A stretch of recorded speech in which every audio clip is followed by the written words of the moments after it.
មកដល់ខ្មែរហើយ Xiaomi AU7 Ultra រថយន្តដែលល្បីល្បាញខ្លាំងនៅលើទីផ្សារប្រទេសចិនតាមរយៈគណនី TikTok CGC Cambodia ឬក៏ Chinese Gold Car បានបង្ហោះពីការមកដល់របស់វត្តមាន Xiaomi AU7 Ultra កាលពីប្រហែលថ្ងៃមុននេះ Xiaomi AU7 Ultra បានបំពាក់នៅ Hyper Engine ចំនួន3គឺ V6 មួយគ្រាប់និង V8 ពីរគ្រាប់ដែល motor នេះមានរង្វិលជុំរហូតដល់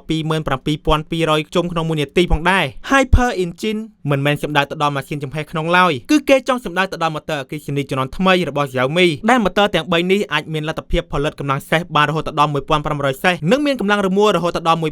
1777 Newton m ឯណោះចំពោះការចេញដេប៉ាល្បឿនពី0ទៅ100 km ក្នុង1ម៉ោងចំណាយពេលត្រឹមតែ 1.9 វិនាទីតែប៉ុណ្ណោះនិងពី0ទៅ300 km ក្នុង1ម៉ោងចំណាយពេលត្រឹមតែ15វិនាទីផងដែរហើយ AU7 Ultra ក៏បានបំពាក់នៅ Aerodynamic Kit សម្រាប់ racing និងបំពាក់នៅ spoiler ក៏ដូចជា Active Rear Diffuser នៅផ្នែកខាងក្រោយដែលធ្វើឲ្យការបើកបរនៅលើទីលាន Nürburgring AU7 Ultra មានល្បឿនអតិបរមារហូតដល់ 350 km ក្នុង1ម៉ោងឯណោះដែលល្បឿនប៉ុណ្ណេះ Super Car ល្មមព្រឺសម្បល់ហើយនេះក៏សូមអរគុណដល់ Aerodynamic Kit ផងដែរដែលបានជួយសម្រួលដល់ការបង្កើននៅកម្លាំងសង្កត់ downforce បានរហូតដល់ 280 kg ឯណោះសម្រាប់ផ្ដល់លំនឹងទៅកាន់រថយន្តនៅពេលកំពុងបើកនៅល្បឿន top speed ផងដែរហើយចំពោះប្រព័ន្ធហ្វ្រាំងវិញរឹតតែញាក់សាច់តែម្ដងព្រោះថា AU7 Ultra បានប្រើប្រាស់ថាសហ្វ្រាំងប្រភេទ Carbon Ceramic ដែលផលិតដោយ Xiaomi ផ្ទាល់អាំងតែរបស់ខ្លួនឯងពឺតយកមួយអស់ដៃតែម្ដងដោយថ្គាមហ្វ្រាំងផ្នែកខាងមុខបានបំពាក់គីឡូហ្វ្រាំងរហូតដល់ 6 គ្រាប់ឯណោះនិងហ្វ្រាំងក្រោយក៏មាននៅគីឡូហ្វ្រាំងចំនួន 4 គ្រាប់ផងដែរដែលធ្វើឲ្យការបញ្ឈប់ល្បឿនរថយន្តពី100 km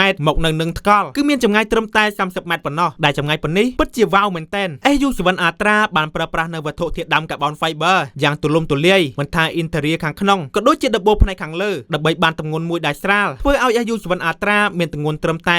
2360 kg ប៉ុណ្ណោះដែលទម្ងន់ប៉ុណ្ណេះស្រាលជាង AU7 ធម្មតារហូតដល់ 11 kg ផងដែរមួយវិញទៀត logo ខាងមុខរបស់ AU7 Ultra ក៏បានប្រើប្រាស់នៅ Carbon Fiber ជាមួយនឹងមាស 24K ផងដែរដែលធ្វើឲ្យរថយន្តមួយគ្រឿងនេះកាន់តែ aggressive មែនទែនចំពោះអាគុយវិញ AU7 Ultra ក៏បានប្រើប្រាស់អាគុយ Cal Chilin 2.0 មាន capacity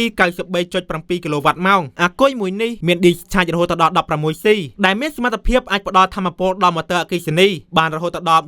1330 kW និងនៅពេលដែលអាគុយមានភាគរយត្រឹម 20% វាក៏មានសមត្ថភាពផ្ដល់ថាមពលអគ្គិសនីទៅកាន់ motor អគ្គិសនីបានរហូតដល់ 800 kW ផងដែរចំពោះការសាកថ្មវិញ AU7 Ultra ក៏បានបំពាក់ Charging Rate 5.2C ផងដែរដែលធ្វើឲ្យការសាកថ្មពី 10 ទៅ 80% ចំណាយពេលត្រឹមតែ 11 នាទីប៉ុណ្ណោះនិងចំពោះការសាកថ្មមួយពេញ AU7 Ultra អាចរត់បានចម្ងាយរហូតដល់ 630 km ផងដែរមួយវិញទៀតសម្រាប់បងប្អូនដែលត្រូវការកម្មង់រថយន្តមកពីប្រទេសចិនបងប្អូនក៏អាចធ្វើការតាក់ទងទៅកាន់ Page CGC Cambodia ឬក៏ Chinese Gold Car តាមរយៈលេខទំនាក់ទំនងនៅផ្នែកខាងក្រោមនៃវីដេអូហើយពីខ្ញុំទៅមានតែប៉ុណ្្នឹងទេកុំភ្លេចជួយ like និងជួយ share ម្នាក់មួយជួបគ្នានៅវីដេអូក្រោយត្រៀមខ្លួនសម្រាប់បទពិសោធន៍ថ្មីក្នុងពិព័រណ៍បច្ចេកវិទ្យានិងយានយន្តដ៏ធំបំផុតប្រចាំឆ្នាំ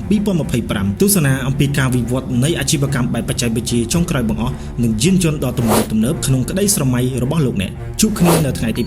7-8 ខែមិថុនាឆ្នាំ2025ក្នុងផ្សារទំនើប Chipmunk 271 Mega Mall ចូលរួមដោយសេរីទទួលបានសៀវភៅ69គំនិតរកលុយតាមអនឡាញដែលឥតគិតថ្លៃចូលរួមនៅក្នុងព្រឹត្តិការណ៍ទិញលក់រថយន្តដ៏ធំបំផុតប្រចាំឆ្នាំ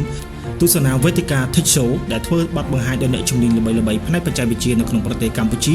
រួមទាំងកម្មវិធី Mega Promotion ដែលនឹងមានការបញ្ចុះតម្លៃរហូតដល់ 50% ទៅ 70% កុំភ្លេចចូលរួមទាំងអស់គ្នាដើម្បីកម្ពុជាកាន់តែទំនើបជាងមុន